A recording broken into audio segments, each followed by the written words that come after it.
is Second C's Q, presented by Amma Pictures LLC, and this is the podcast segment called Sound Experiments and Explorations. And in this one, we are going to be reorganizing. So this time we are going to be going from the most background related music to more upbeat or more engaging music as we go through this series. It's about 6,000 different genres to explore. And we'll take a song from each style. And of course, some things may overlap a little bit, but the point is to try to cover a lot of different genres, talk about them, talk about their musical qualities and sonic qualities, and also cultural impact as well. So let's get into it with our first piece, Under the Sea. This is originally from the Disney film Little Mermaid, but this is a cover version from Henry Camelot.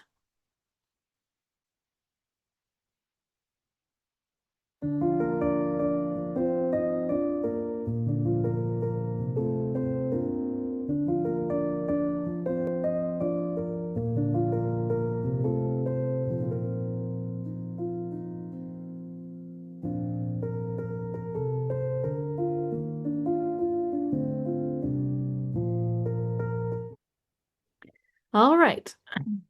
So this is, of course, a narrative-driven piano transcription of the work from Disney, in which the melodic contour is simulating aquatic motion, and we have ornamentation functioning as cueing and producing a consistent underwater drift feeling.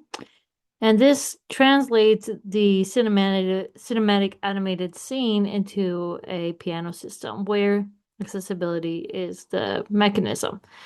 And you can see in the right hand, we have right hand figurations, which are kinetic markers, while the left hand harmonic grounding supplies a stable foundation. And so we can also see the flexible rubato, which is governing the phrasing, where time isn't exactly measured, but more shaped with the piece along across the time, which allows the melodic arts to expand and contract. And this kind of creates a sense of pressure. As for the motivation, the identity is established through contour repetition with micro variations rather than thematic development in classical sense. It's coming through gestural recognition. And the artistic economy of energy, we have attack clarity prioritized over sustained resonance. And this makes a immediate ability, gives us the immediate ability to perceive what the artist is trying to show us, and doesn't have harmonic depth really. It's light, playful, and nostalgic, and this gives a lot of emotional response to people. And this is generated through recognition of the familiar melody translated into more acoustic form. This comes in the lineage of contemporary piano transcription, where audiovisual material is reinscribed into piano language, which becomes a broader cultural economy. And the work participates in a translation system where cinematic imagination is converted into accessibility, as I said.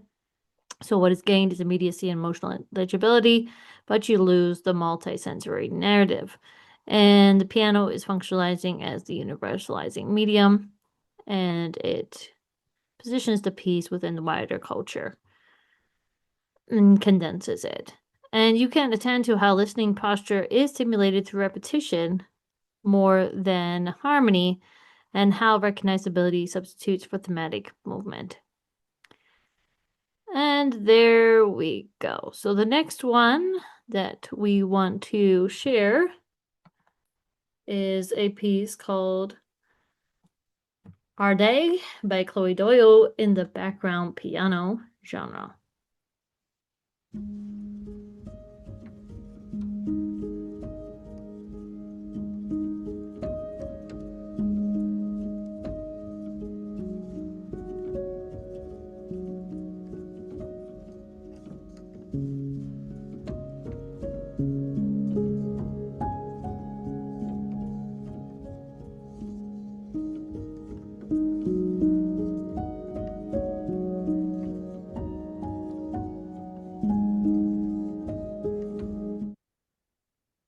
Okay, as you can see, this is a very soft piano texture, which functions as the support of an ambiance rather than foreground drama. And this cultivates an atmosphere that is restrained, leading tone color and spacing.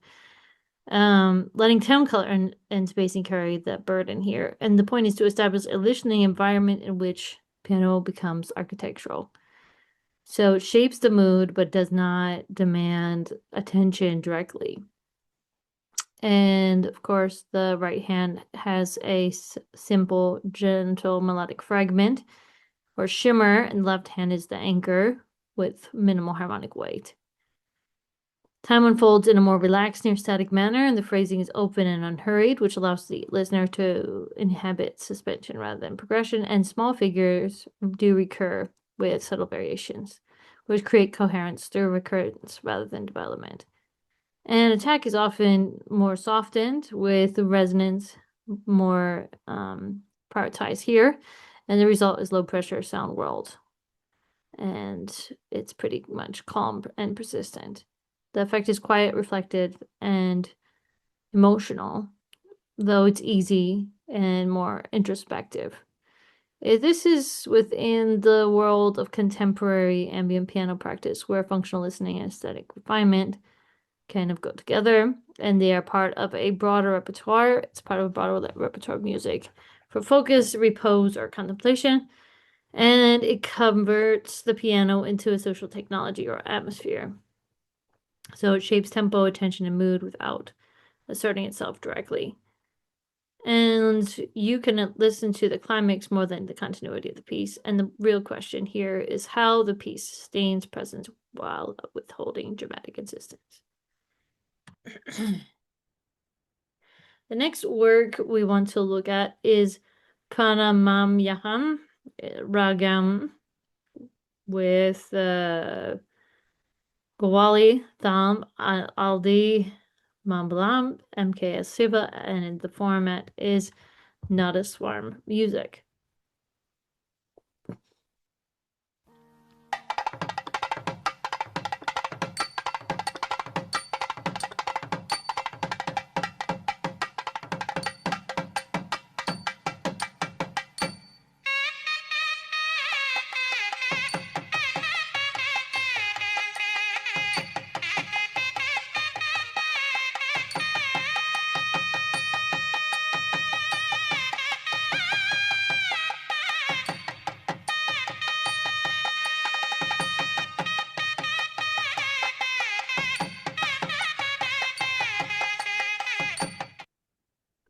All right, so you can see this is by T.E. Palaniswamy, and this is from the main artist here, Oothukadu Venkata Subbaiyer. And there's these are the two main contributors to the work. So, the main idea here is it is a devotional melody, which Raga and Thala operate as disciplined expressive systems. And the Nadaswarm's brilliance and breath-driven intensity give the piece ceremonial force. The point is to evoke spiritual attention through traditional classical form, Indian classical form, where musical emotion is not separated from the ritual and reverence. And the melodic line has ornamentation, while rhythmic structure supplies the framework.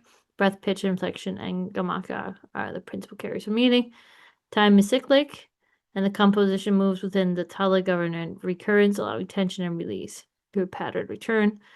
It has short melodic cells, which are elaborated through ornament and expansion and reiteration, and the identity of the piece resides in how the raga is revealed rather than stated. The energy here is concentrated through sustained breath and focused projection. Even when the texture is expansive, the force is disciplined. This is relevant, luminous, elevated, and the emotional register is more devotional. This is formally rooted in the Carnatic traditions, particularly the public and sacred association of the Nadaswarm, and the work inherits in performance culture. where musicianship and worship are aligned, and the piece preserves and enacts musical devotion as a living practice. So it's for communal attention. And this is where you can use it as a piece for your own thoughts, specifically looking at how ornament shapes identity and rhythmic containment supports expressive freedom. So the next piece here is Watching the Sunset by Eleonore Baumann in the pianissimo genre.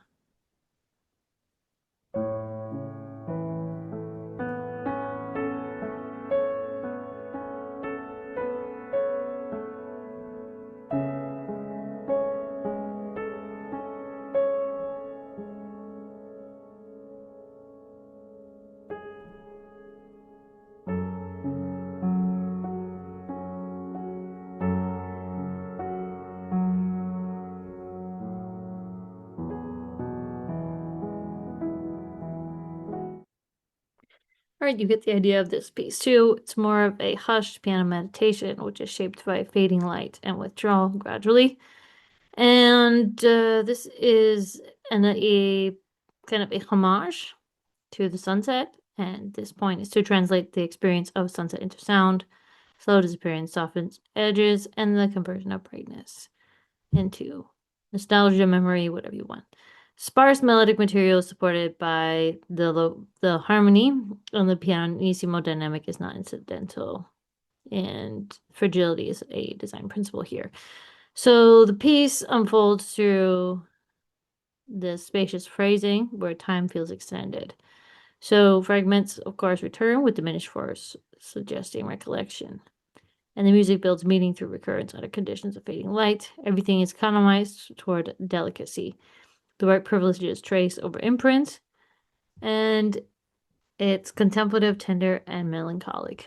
The emotional color is less sorrow than suspension, and it's aligned with reflective solo piano writing, in which scene painting emerges through dynamics. The piece often offers sonic ritual of ending and converts the natural transition into shared mode of attention, training the listener to perceive the beauty of the moment. You can ask yourself, if you listen to this, how softness becomes structure and how it shows the different dynamics and elements of sunsets. The next work is called In the Starlight by Kim Yoon.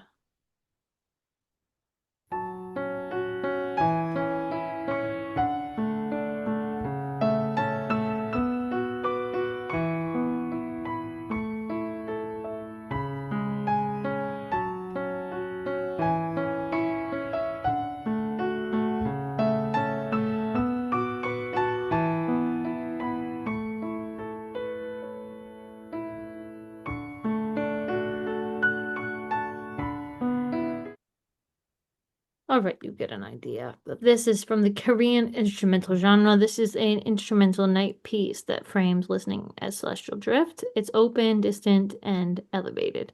The point is to evoke nighttime wonder through instrumental color, allowing starlight to function as image and organizing principle.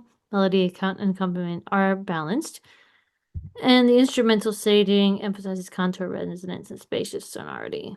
The music proceeds in gentle arcs, and it's unhurried and airborne. And time is experienced more like gliding. It's a small set of recurring figures which establish identity, with variation serving as atmosphere. The energy is restrained and shimmers, and it's very clear and airy. The effect is lyrical, nocturnal, and slightly dreamlike. The emotional field encourages quiet awe, and it's placed within the contemporary instrumental music genre that blends the cinematic mood and lyricism together and participates in a more aesthetic of soft focus. This work also has a portable night space vibe, and it's a sound environment where people can end the day or use it for introspection. So you can look at the balance between distance and closeness here, and how the piece makes spaciousness feel personal. The next work here is 528 Hertz, Solfeggio Healing Frequency. and this is in the Solfeggio genre.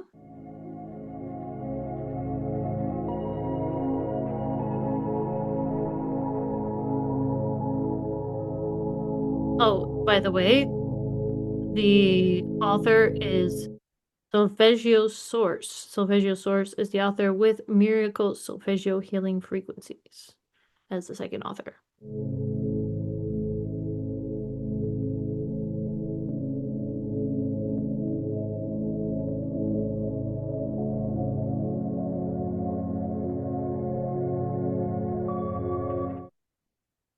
Okay. This is a frequency centered on sound object presented as healing rather than composition. And this depends less on thematic content than calm therapeutic efficiency. The point is to make a sonic environment associated with restoration, calm, and alignment, and it's oriented towards wellness. The structure is minimal and sustained with frequency stability taking precedence. So it repeats as well. Time is usually static, and the listener is invited to prolonged exposures. Traditional logic is absent and very reduced usually, and repetition is used to maintain sonic field consistency. The energy is low and continuous. The impact is also subtle. And the effect here is calm, neutral, and directed. The emotional meaning is produced by the promise of balance and ease. And it belongs to this contemporary wellness audio ecosystem where music, frequency, discourse, and self-care rhetoric are connected to each other. And it shows how sound can be positioned and marketed as a tool of personal regulation. And the function lies in offering a standardized audio ritual for relaxation, focus, or spiritual self-maintenance. You can listen to it skeptically and attentively, and you can feel if it actually does what it's marketed to do. And yeah, the next work here is Tonight All the Stars All Blinking by Rozalia Simon.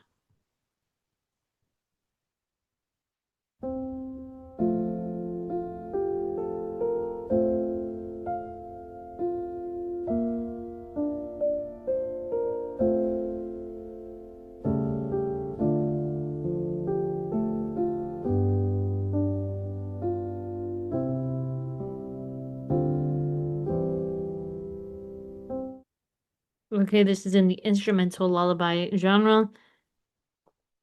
This is a lullaby structured around nocturnal tenderness and celestial imagery. It's simple and glowy and tries to reassure and calm the listener. The point is to create a settling sonic environment, which is comforting and opens a small imaginative space around the sky. The instrumental language is sparse, and it has a gentle melodic motion, which is a soft accompaniment. Pacing is slow and cradle-like, encouraging the sense that time is being held rather than advanced. The melodic material is concise and for piano only. Stability for them is more important.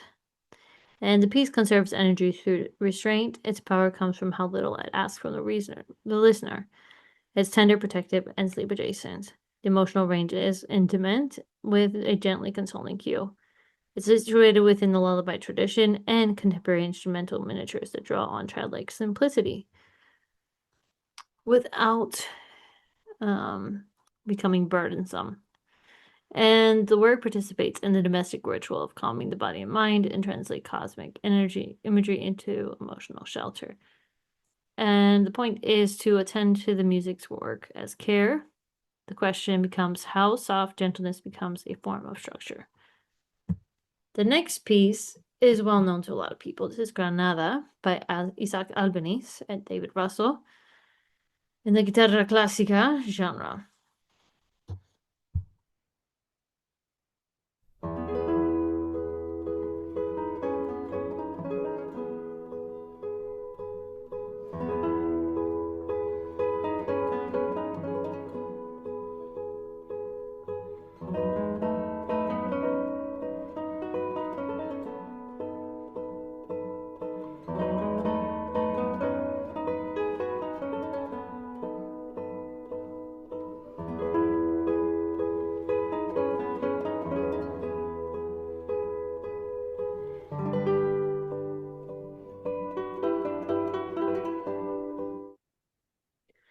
All right, gorgeous song, of course. This is a classical guitar rendering of a piano miniature that becomes, in this version, more intimate and idiomatic. The transcription reframes Albéniz true guitar's capacity for warmth, articulation, and resonance, and it translates the romantic color into the guitar's expressive language and preserves elegance while intensifying tactile immediacy. So again, this is the the guitar version, which Albéniz wrote for the song, which also has a piano version. And the guitar distributes melody, accompaniment, and ornamental detail across both strings, of course, creating a richly voiced surface. Russell's interpretation emphasizes the balance here, and the piece breathes with flexible phrasing, allowing lyrical arcs to engage. Temporal flow is shaped by expressive rubato, and recurring melodic gestures anchor the work, while guitar-specific voice gives a renewed character. And energy is focused through articulation rather than volume. And it's very elegant, nostalgic, and local in color. Emotional field suggests travel, memory, and also memory of a time that is past and still present in some areas. It's part of a long tradition of piano to guitar transcription in the classical repertoire, where guitar reclaims repertoire through translation, and it sits within Albéniz's enduring association with Spanish musical identity. This version demonstrates how national color can be preserved through revoicing. Guitar does not just reproduce the piece, but interprets it in a different way, which is very interesting. And we should look at the difference between written identity and instrumentalization. If you want to ask a question, you could ask how transcription can remain faithful and becoming newly itself. The next work is Clair de Lune, Suite Bergamesque 3 by Claude Debussy, with Inon Bartanen playing.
All right. Of course, everybody likes Debussy. This is a impressionist nocturne rendered through refined pianistic control. The piece is at an intersection of melodic tenderness, harmonic haze, and luminous romanticism. And its point is to shape an atmosphere of suspended moonlight reflection where color and pacing are important. And the texture balances singing right-hand line with fluid left-hand support. And the interpretation highlights voicing, transparency, and long-breathed phrase architecture. Time unfolds elastically with rubato serving as the luminosity of the work. And the music breathes in waves. The piece relies on gently transforming currents, and motifs return as memories of themselves. Energy is carefully distributed to avoid heaviness, and the piece gains power through control, clarity, and preservation of sonic space. It's radiant, tender, and contemplative. The emotional tone is introspective, and central to the piano canon and is emblematic of Debussy's contribution to harmonic color and atmospheric form. It occupies a foundational place in modern listening culture. This has also become a reference point for lyrical nocturne, and its cultural afterlife shows how a single composition can serve as shorthand for refined melancholy. You can listen to different voices And you can listen to also how the piece turns harmonic color into a temporal experience. The last work that we're going to look at is Lua Branca, arranged by Marcos Viana with Maria Teresa Madeira.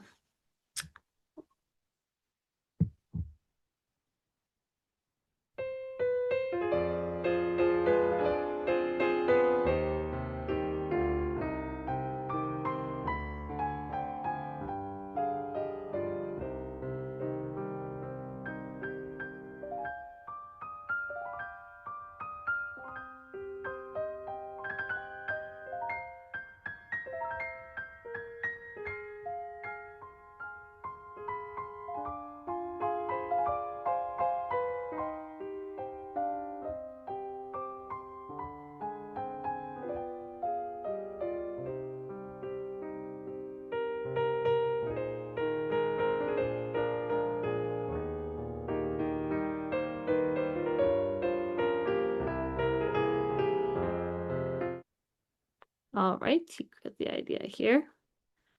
So let's talk about it.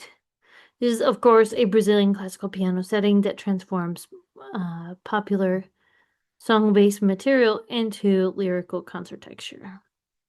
It's warm, elegant, and glowing, and the point is to elevate a beloved melody into a piano frame. And this arrangement places the melody while surrounding it with a part of harmonic and accompaniment. The piano resonance is used to expand the expressive range of the song, and the music unfolds in broad phrases with flexibility, placing that supports lyrical emphasis. And identity is carried by the melody, as I said, and it does not replace it. So the work is very expressive and comes from ornamentation. It's warm, nostalgic, and radiant, and the emotional atmosphere is longing and gracious. This is within the Brazilian art, pop, and piano arrangement tradition where song, classical technique, and national idioms are coming together, and this arrangement shows how popular melody is used in concert language. And it mediates between intimacy and formality, and it can be used in both kinds of contexts. You can attend how melody is honed through this idea of harmonic dressing. So those are all the ones we have for today, and we hope that you enjoy accompanying us along the way. Have a wonderful morning, afternoon, or evening, wherever you happen to find yourself.